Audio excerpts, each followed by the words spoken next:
Buenas tardes, damas y caballeros. Al micrófono está Leon Weinstein desde la ciudad de Los Ángeles, California. Después del video donde hablé sobre la operación israelí Carro de Gedeón, varios espectadores se pusieron en contacto conmigo. Dicen que tienen la sensación de que las acciones de Israel, en mi interpretación, parecen incorrectas. Incluso recibo comentarios de que soy hostil hacia Israel. Déjeme aclarar mi posición. Primero que nada, en su momento, los árabes organizaron deliberadamente campos de desplazados y no aceptaron a quienes huyeron del territorio que hoy es Israel, árabes que huían, principalmente por rumores sobre la crueldad de los judíos. Ahí, por así decirlo, empezaron a circular todo tipo de rumores sobre que allá tenían bebés cristianos, sangre, y ellos tenían bebés musulmanes, sangre, que por así decirlo usaban para hacer la matzá, y cosas por el estilo. Es decir, judíos sanguinarios huían de ellos. Entonces, estos eran árabes jordanos, es decir, todo esto era Transjordania y nadie quiso aceptarlos ni en Jordania misma ni en Egipto. Se organizó cuidadosamente un foco de odio en la frontera de Israel y por así decirlo decidieron cómo llamarlo y lo crearon. La ocupación principal de los habitantes de Gaza y la ribera occidental es, por pago de Qatar, Arabia Saudita o Irán, tratar de matar o al menos herir a israelíes. Les hacen creer que todos sus problemas son culpa de los judíos y que tan pronto como limpien su tierra santa de estos infieles, por cierto, es mucho más sagrada para los judíos que para los árabes, bueno, musulmán, pero eso, digamos, no importa, les hacen creer que esa es su tierra santa, que deben limpiarla de infieles. Y en cuanto eso suceda, la vida de todo el mundo y respectivamente, sus vidas se volverán absolutamente maravillosas, es decir, vivirán una vida hermosa, plena y magnífica tan pronto como destruyan a todos los judíos. Y eso significa que mientras haya alguien dispuesto a pagar dinero por un asesinato, ellos seguirán matando. Y siempre hay quienes lo hacen. Irán, Rusia, Qatar, otros países y organizaciones musulmanas, por cierto, y también organizaciones europeas, incluida la Organización de las Naciones Unidas. Entonces, por lo que entiendo, se puede eliminar esta plaga, por así decirlo, en tres casos.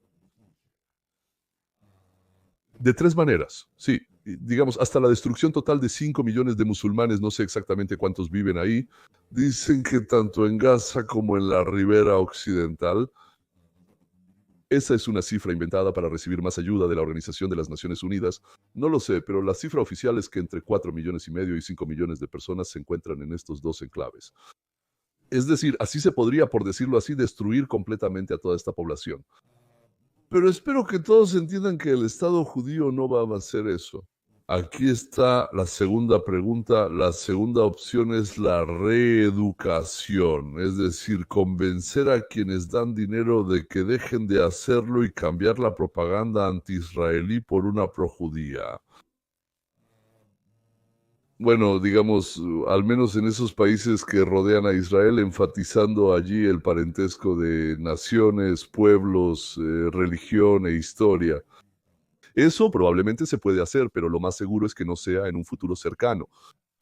Y aún así, por así decirlo, esa generación o esas generaciones que viven ahora, será difícil librarlos de ese veneno que ya les han inyectado. Y en tercer lugar, esto significa una reducción significativa de la población de ambos enclaves, con el reasentamiento de los habitantes en los países árabes más cercanos. Este no es un proyecto sencillo, pero es técnicamente viable.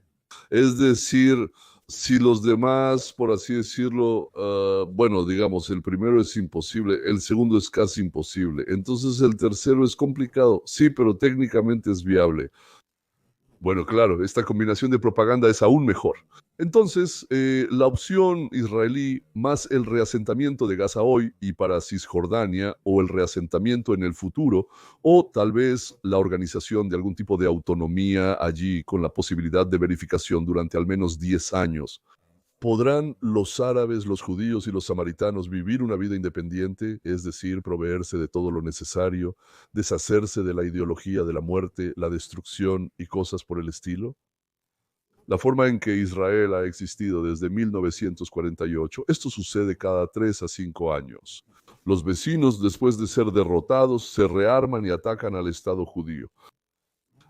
La destrucción, digamos, del potencial nuclear iraní llevará a que Irán se quede en silencio durante 5 años y luego tendrá uranio enriquecido, posiblemente producido fuera del propio Irán.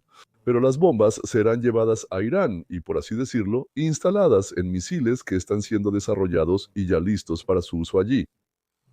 Y ahí están las centrifugadoras, como se dice cuando ya tienes bombas. ¿Para qué necesitas centrifugadoras ahora? Bueno, como dicen, después de perder la cabeza ya no lloran por el cabello, algo así, ¿no? Él mismo no llora, algo así, ¿no? Volviendo a mi video, lo que quería transmitir al espectador es que Israel ya lleva 4 o 5 décadas perdiendo la guerra informativa contra los árabes. ¿Y qué pasa cuando Israel no trabaja en transmitir su posición a las masas, digamos, a los ciudadanos estadounidenses? Entonces, a esas mismas grandes masas de ciudadanos estadounidenses les llega una posición completamente diferente, porque la otra parte sí está trabajando en eso. Y podemos perder el apoyo del país más poderoso y en general el único amigo que tenemos en el mundo. Escribieron que yo no, me escribieron que no expresé mi posición, que digamos cada vez hay que expresar tu posición. Bueno, tal vez si a varias personas les pareció así, es verdad, pero mi posición es la siguiente. Casi no hay personas que nazcan odiando a otro pueblo. Ese odio se inculca en las personas a través de la propaganda. Digamos, llamémoslo así, cuando los árabes bailan en las calles por el asesinato de israelíes, eso se les ha inculcado. Los rusos, por cierto, también bailan de felicidad cuando matan a un georgiano. Antes mataban a georgianos durante y después del ataque de Georgia contra Rusia. Entonces 4 millones de georgianos atacaron a 150 millones de rusos. Así que bailan cuando matan a ucranianos, quienes por cierto no les han hecho nada malo. Los ucranianos también bailan de felicidad al escuchar cuánta gente ha sido asesinada en Moscú, por así decirlo, a causa de sus ataques. Aunque estoy seguro de que la mayoría de los muertos y heridos no querían atacar a ninguna Ucrania y se alegraron por la conquista de Crimea, porque les metieron en la cabeza que no quieren que los maten, que Crimea se la quitaron a los fascistas, que se la arrebataron a los fascistas que antes se la habían quitado a Rusia. A la gente la cambiaron por completo, la cambiaron por completo, les cambiaron la forma de pensar por algo diferente. La mayoría de las personas en el mundo son completamente tontas. No saben analizar, no han aprendido a comprobar, no conocen la historia, no les interesa nada excepto su propio estómago y sus órganos sexuales. Y de esos yo diría la mayoría, tanto en los países árabes como en Rusia, en Israel, en Ucrania, en Estados Unidos, en Canadá, en Uruguay.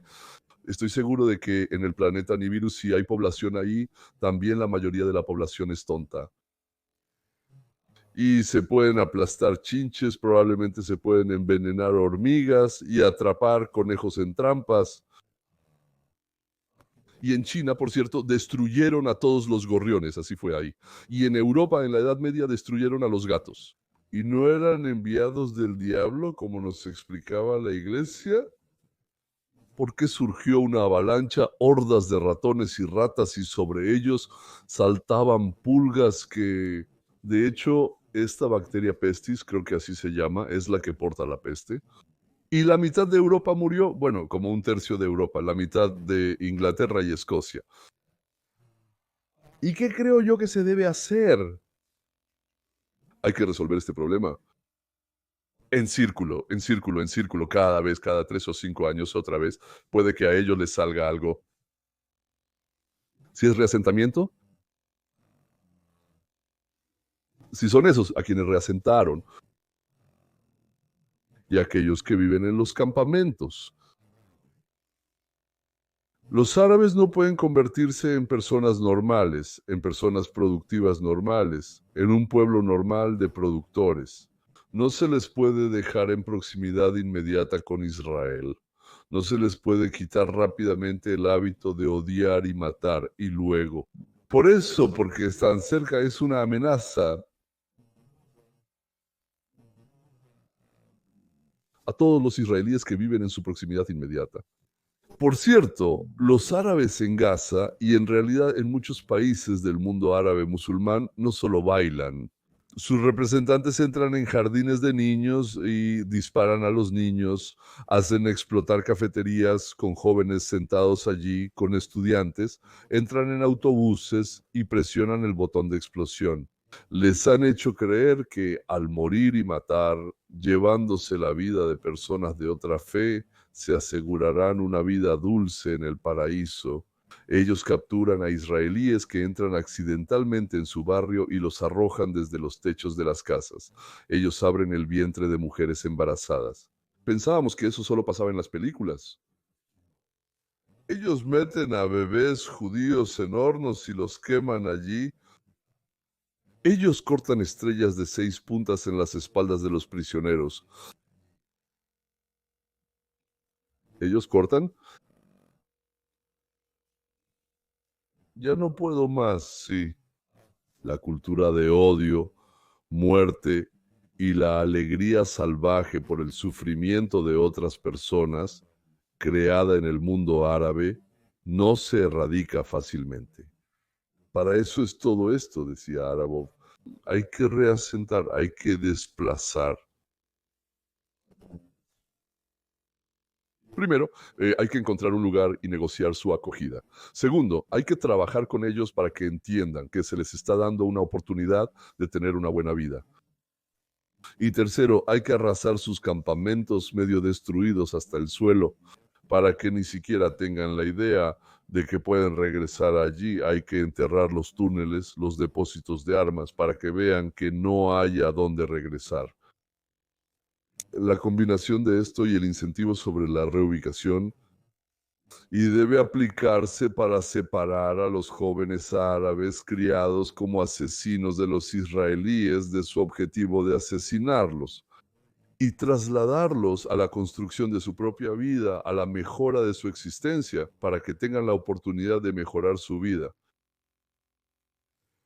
Y tal vez entonces ellos empiecen después de algún tiempo a vivir una vida humana normal. Esa es mi posición. Y además, si Israel no explica a los estadounidenses lo que está pasando, entonces los estadounidenses tendrán una posición formada por los enemigos de Israel. Los judíos pueden vivir junto a los árabes llevados a un estado de odio irracional no pueden vivir junto a los judíos. Quien no pueda debe irse. Y no se trata de que Israel y Judea sean, por así decirlo, esa palabra ancestral que buscaba, la tierra ancestral de los judíos.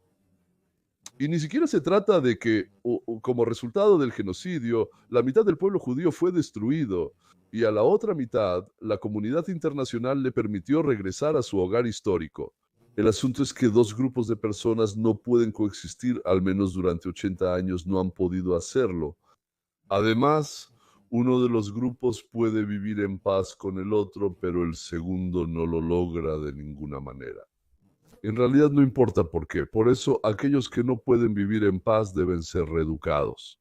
Durante mucho tiempo y con muchos problemas pueden crear dificultades durante ese tiempo o pueden ser llevados y separados. A aquellos a quienes odian tan ferozmente en realidad en gran medida les tienen envidia.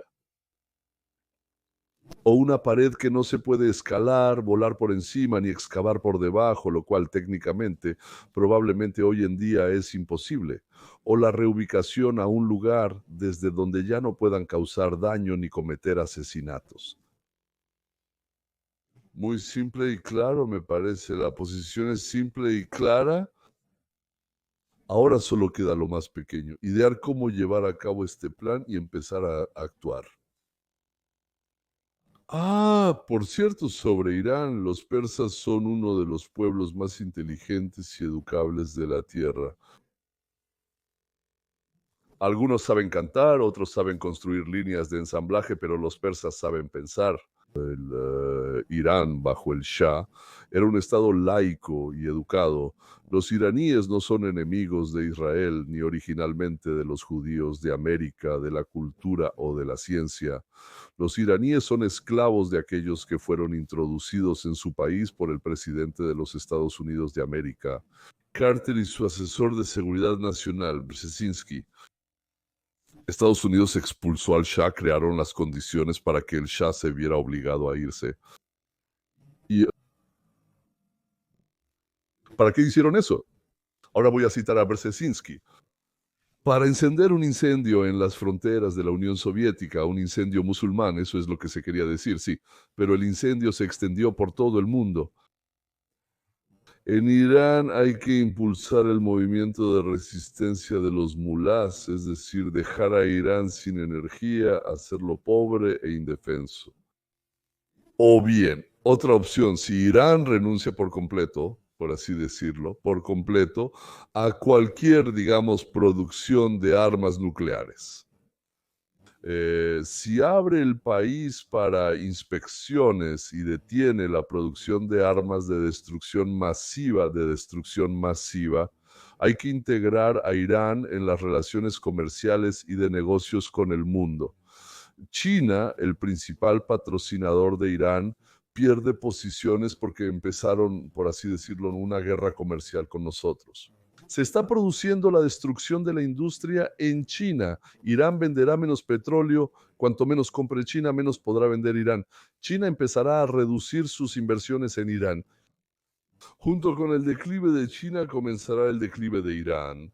Y bueno, no son para nada idiotas ni suicidas, querrán convertirse en amigos o al menos no en enemigos de Estados Unidos. Pero lo más importante sucederá cuando, como resultado de la solución al problema del gas, Israel y Arabia Saudita firmen los acuerdos de Abraham.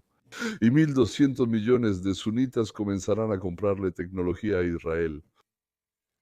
Y al mismo tiempo dejarán de pagarles a los árabes jordanos por matar israelíes, a los árabes jordanos que hoy en día se llaman palestinos.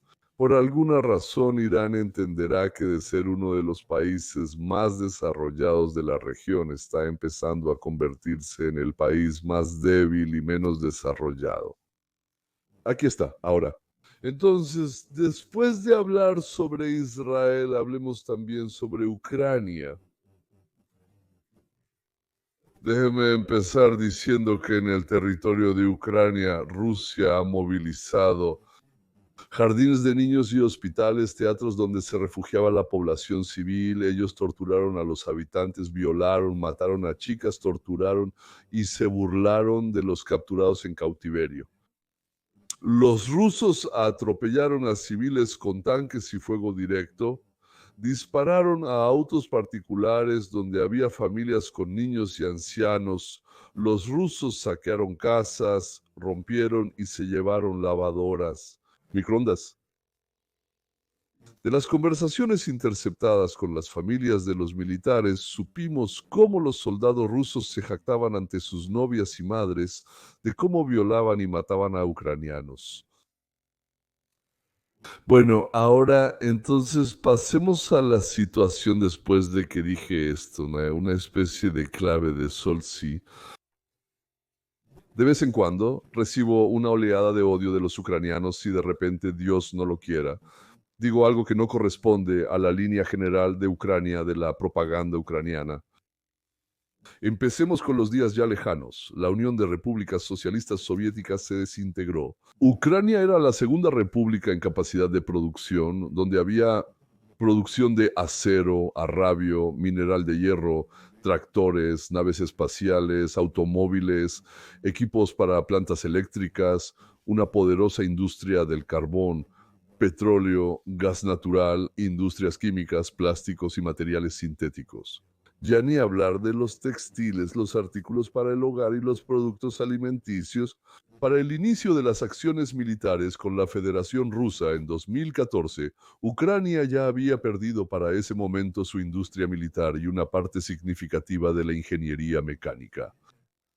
Por ejemplo, en 1990 Ucrania producía 52.7 millones de toneladas de acero Y en 2022, digamos antes de la guerra, 21.4 millones de toneladas de acero. Es decir, la caída fue de más del doble. Y eso que el acero se necesita en todo el mundo. La variedad de todo lo que produce Ucrania se ha reducido con la transición a la exportación de recursos. Es decir, en lugar de producir lo que extraemos, lo que la tierra nos da, no lo usamos nosotros mismos. Ucrania es una de las dos repúblicas de la ex Unión Soviética que no aumentó, sino que disminuyó su Producto Interno Bruto desde 1990 hasta 2022. Otra república es Moldavia, que está en la misma situación. Sí, incluso Georgia aumentó su Producto Interno Bruto sin mencionar a Bielorrusia, Letonia, Lituania, Kazajistán y otros similares. La razón principal del colapso de la industria militar y civil, según los expertos, es la increíble y generalizada corrupción, el robo y la fuga de capitales al extranjero. En Ucrania se refiere al año 2008. Quedó claro que Rusia intentaba expandir sus zonas de influencia, pero Ucrania no empezó a fortalecer su ejército ni la industria de defensa.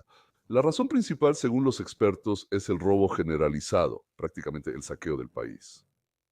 En el año 2014 ocurrió la toma de Crimea. Ucrania no tenía ejército ni industria militar y no pudo mantener la península. Después de la toma de Crimea, quedó claro que Rusia no se detendría ahí.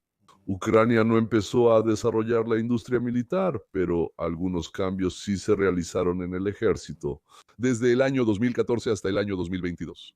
Ucrania fue sometida a constantes ataques de Rusia, pero debido a los beneficios del comercio con Rusia no le declaró la guerra ni construyó una poderosa línea de defensa.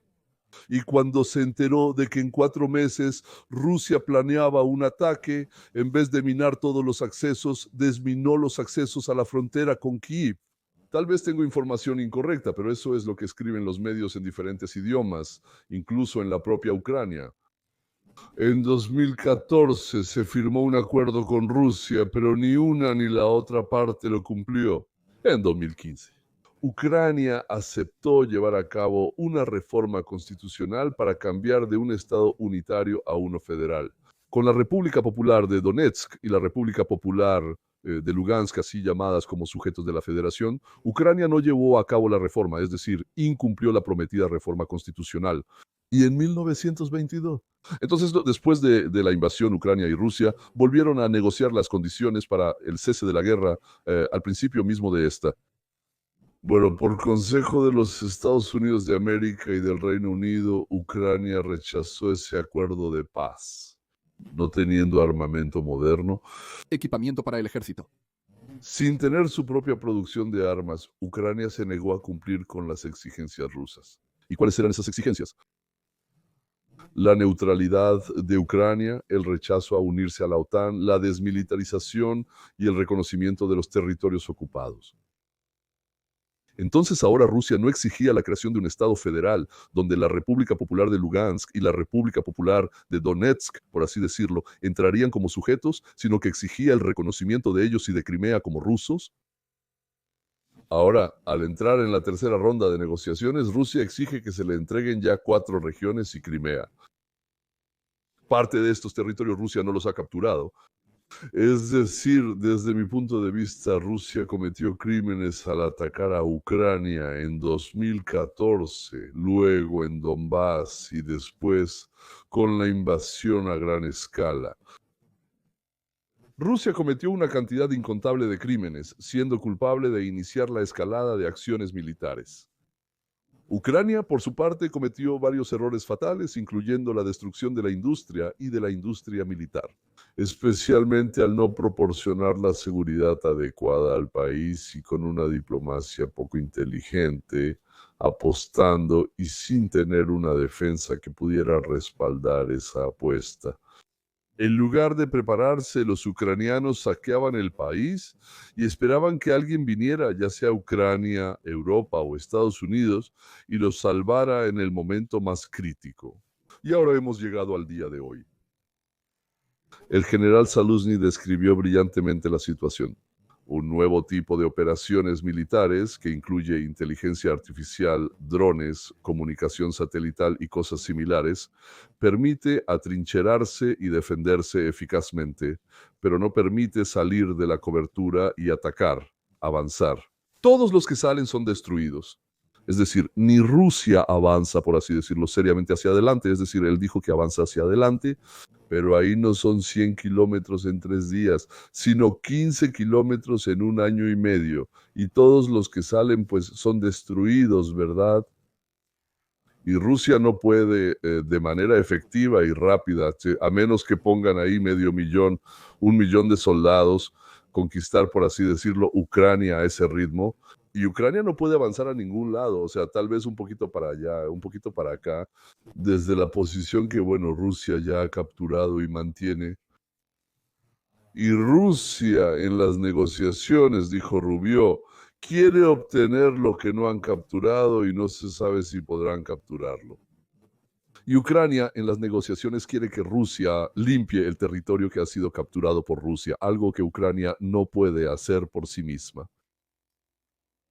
Así que todo se detuvo. Y diariamente se bombardean entre sí. Cuando bombardean, matan. Rusia fabrica bombas, misiles y balas por sí misma y las compra con el dinero que Europa le paga por el gas.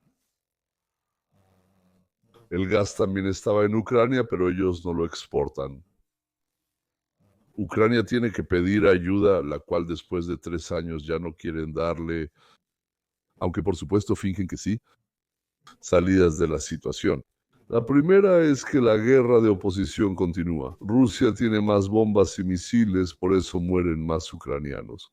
1 año o año y medio más de bombardeos y no está claro de dónde podrá Ucrania sacar reclutas para reemplazar a los muertos y heridos.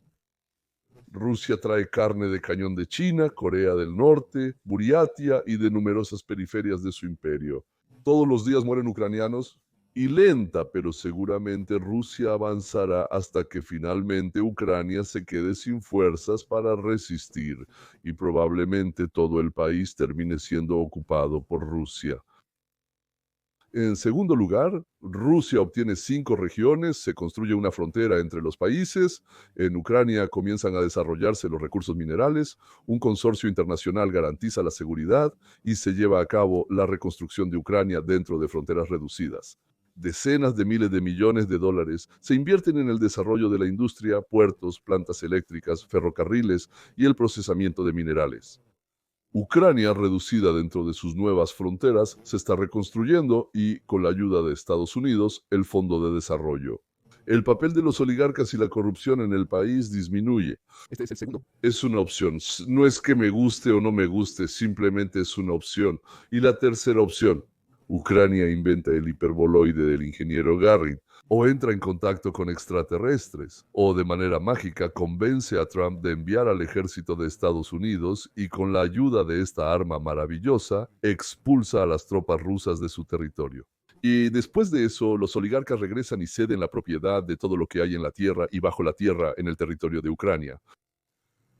Es decir, regresa exactamente la misma vida, Que ya existía. pero ahora, por así decirlo, en una Ucrania devastada y con un mayor poder de los oligarcas que antes.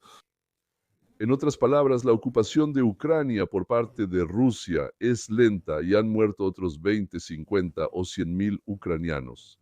O de inmediato, Detener la guerra. salvar todo lo que se pueda y con la ayuda de Trump lograr la mejor oportunidad posible de lo muy malo que es posible. Desafortunadamente, la elección es entre malo, muy malo y terrible. Desafortunadamente, esto no se parece a la justicia.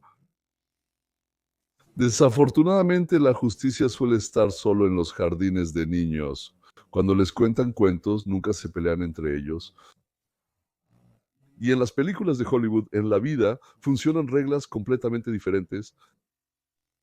Rusia atacó, Rusia es agresora según todas las leyes de la Organización de las Naciones Unidas, según todas las leyes de la Organización de las Naciones Unidas para la Educación, la Ciencia y la Cultura de la Honestidad, de la Decencia. Rusia debe ser castigada. El problema es que nadie puede castigarla. Ucrania no puede, Europa tampoco puede ni quiere. Bueno, les encanta hablar, pero al mismo tiempo le pagan a Rusia por el gas, porque en Rusia el gas es más barato que en otros lugares. Y el hecho de que esto alimente la guerra en Ucrania es como si miraran hacia otro lado en ese momento. Estados Unidos está en un continente completamente diferente y casi en bancarrota en este momento. Estados Unidos no tiene dinero para Ucrania, ni siquiera le alcanza para sus propios objetivos. Pero en primer lugar, si llegan a aparecer, los gastarán en sus propias necesidades y ya después en África, Asia, Ucrania. Aquí hay muchos estadounidenses que piensan y se preocupan mucho más por lo que pasa en el Congo que por lo que pasa en Ucrania. Pero no hay nadie que salve a Ucrania. Y así finalmente llegó el momento en que el liderazgo del país, sabiendo que la ayuda no llegará, ya ha esperado 3 años. Parece que debería quedar claro. Deben decidir que eligen la ocupación lenta de toda Ucrania por fuerzas superiores del enemigo. Tal vez en 1 año, tal vez en 3, tal vez en 5, no tal vez en 8. O aprovechar que el mundo todavía está interesado en Ucrania. Podrían dejar de interesarse pronto y salvar lo que queda a la gente y el territorio. Damas y caballeros, yo no vivo ahí, ¿no? Mis familiares más cercanos no viven ahí, ¿no? La mayoría de mis amigos y conocidos ya se han ido. Por lo tanto, no soy yo quien debe decidir en ningún caso. Esto es lo que hice. Primero respondí a un montón de preguntas que me hicieron. A cada persona, al parecer, le respondí de manera detallada. Ahora intenté responder de manera detallada sobre mis posturas respecto a 2 lugares donde actualmente están ocurriendo guerras. Y las guerras son terribles. Naturalmente, durante la guerra siempre suceden cosas terribles, pero cuando los salvajes pelean es aún más aterrador. Y por eso decidir, ni siquiera de aquellos que huyeron y ahora están sentados en Nueva Jersey o en Alemania y discuten sobre que no hay ni un centímetro allá y demás y demás. Sus hijos ya estudian en un lugar completamente diferente, sus familiares van a tiendas de comida ruso-ucraniana en Hamburgo. Y deben decidirlo aquellos que están allá en el campo de batalla y quienes enviaron a los suyos al campo de batalla y a nadie más. Lo que ellos decían, eso será.